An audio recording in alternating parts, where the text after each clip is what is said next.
Hi friends, అందరికీ నమస్కారం అండి. తెలంగాణ రాష్ట్ర వ్యాప్తంగా ఎప్పటి నుంచో ఎదురు చూస్తున్న ఆసరా చేయూత పెన్షన్లు 4016 రూపాయలు, 6016 రూపాయలు మంచి అప్డేట్ అయితే రావడం జరిగిందండి. శుభవార్త చెప్పారు. కాంగ్రెస్ మేనిఫెస్టోలో చెప్పిన విధంగా ఇటీవల కాలంలో ఆసరా చేయూతను పెంచి ఇస్తామనే విధంగా ప్రభుత్వం త్వరలోనే డబ్బులు అనేది ఇవ్వబోతున్నట్లు మంచి అప్డేట్ అయితే రావడం జరిగిందండి. తెలంగాణ రాష్ట్రంలో ప్రభుత్వం అనేది గ్యారెంటీలో ఒక్కొక్క గ్యారెంటీని అమలు చేస్తూ ఈ సంవత్సరం కొన్నిటిని అమలు చేసుకుంటూ ప్రభుత్వం అనేది వస్తున్న సందర్భంలో ఈ రోజు నుండి ఏదైతే ఆసరా పెన్షన్లు చేయూత పెన్షన్లుగా మార్చబోతున్నారు, ఏ తేదీ నుండి మనకు అకౌంట్ లో అయితే డబ్బులు అనేది జమ కాబోతుంది. ఇప్పుడే లేటెస్ట్ తాజా సమాచారం అయితే రావడం జరిగిందండి. ఫిబ్రవరి నెలలో ఎలాంటి పథకాలు అయితే అమలు చేయబోతున్నారు, రాష్ట్ర వ్యాప్తంగా వృద్ధులు, ఒంటరి మహిళలు, వితంతులు, దివ్యాంగులకు, టీడీ టేకేదారులు, చేనేత కార్మికులకు ఎవరికి మొదటగా ఫస్ట్ ఇవ్వబోతున్నారు, ఎంత ఇవ్వబోతున్నారు, ఆసరా పెన్షన్ లబ్ధాలు కనుక మీరు చూస్తున్నట్లయితే మన ఛానల్ సబ్స్క్రైబ్ చేసుకొని bell button all notification activate చేసుకోండి. చూస్తున్న ప్రతి ఒక్కరు కూడా లైక్ చేసి మిత్రులందరికీ వీడియోని షేర్ చేయండి. రాష్ట్ర వ్యాప్తంగా 6 పథకాలతో పాటు కాంగ్రెస్ ప్రభుత్వం తీసుకునే ప్రతి ఒక్క చిన్న అప్డేట్ కూడా మీకు అందిస్తున్నాను కాబట్టి దయచేసి అందరూ కూడా మా ఛానల్ సబ్స్క్రైబ్ చేసుకోండి. అదే విధంగా లైక్ చేసి సపోర్ట్ కూడా చేయండి. తెలంగాణ రాష్ట్ర వ్యాప్తంగా ఇటీవల కాలంలో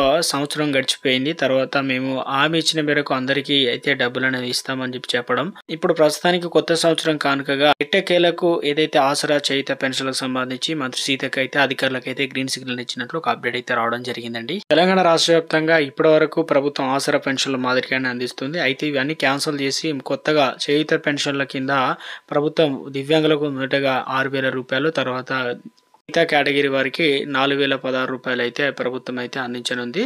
బ్యాంక్ అకౌంట్ లో అయితే జమ చేయబోతున్నారండి. రాష్ట్ర వ్యాప్తంగా ఈ జనవరి నెల అనేది చాలా ఇంపార్టెంట్ కాబట్టి ఈ నెలలోనే డబ్బులు అనేది మన ఖాతాలో అయితే జమ చేయబోతున్నట్లు నెల 27 తారీఖు నుంచే పండుగ అయిపోయిన తర్వాత నుంచి వృద్ధులకు, ఒంటరి మహిళలకు, దివ్యాంగులకు అందరికీ కూడా ఒకేసారి అయితే ప్రభుత్వం వారి ఖాతాలో అయితే డబ్బులు అనేది జమ చేయబోతున్నారండి. ఇక తెలంగాణ రాష్ట్ర వ్యాప్తంగా ఇప్పటికే కొత్త నెలకు సంబంధించి ఎదురు చూస్తున్నాం. ఏదైతే 2 నెలల పెన్షన్ రాలేదంటున్నారు కదా, అటువంటి వారికి కూడా ప్రభుత్వం ముందస్తుగా వారికి కూడా ప్రభుత్వం డబ్బులు అనేది ఖాతాలో జమ చేయబోతున్నారు. అంటే 4000 8000 రూపాయలు, ఇక 2000 కలుపుకుంటే 4000 రూపాయలు అయితే జమ కాబోతుంది. ఇక ఫిబ్రవరి నెలకు సంబంధించి ఏదైతే రేషన్ కార్డులు ఇప్పుడు కొత్తగా రేషన్ కార్డులు ఈ నెల 26 తారీఖు నుంచి ఇవ్వబోతున్నారో వారికి వచ్చే నెల నుంచి కూడా ప్రభుత్వం ఇప్పుడు దొడ్డు రకాలు ఇస్తే దొడ్డు రకాలు, సన్న బియ్యం ఇవ్వాలని చూస్తున్నారు కాబట్టి ఒక్కొక్కరికి 6 కేజీల బియ్యం అయితే అందించనున్నారు. నెల 26 తారీఖు నుంచి ఇందిరమ్మ ఇండ్లకు సంబంధించి జాబితా, దాంతో పాటు భూమి పూజ, ఇక మొదటి విడత డబ్బులు అనేది మహిళా ఖాతాల్లో డబ్బులు జమ కాబోతున్నాయండి.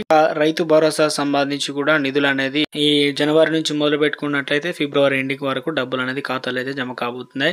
యాజ్ గా ఏదైతే వ్యవసాయ కూలీలో కూడా డబ్బులు అనేది జనవరి చివరి వారం నుంచి మొదలు పెట్టుకున్నట్లయితే ఫిబ్రవరి మాసం ఎండింగ్ వరకు కూడా డబ్బులు అనేది పథకాలు అనేది జమ కాబోతున్నట్లు ఒక అప్డేట్ రావడం జరిగింది. ప్రభుత్వం ఇప్పటికే 30,000 కోట్ల రూపాయలు ప్రతి నెల కూడా 10,000 మిగులుబాటుతో వివిధ మార్గాల ద్వారా అన్వేషిస్తుంది. ఇప్పటికే ఆదాయం పెంచుకునే మార్గాలతో పాటు ఆసరా కొత్త పెన్షన్లు కూడా ప్రభుత్వం ఇవ్వాలని ముందుకు వచ్చిందనమాట. మనకు ఫిబ్రవరి మొదటి వారంలో ఈ పెన్షన్లు అనేది అందించబోతున్నట్లు ఒక తాజా సమాచారం అయితే అందిందండి.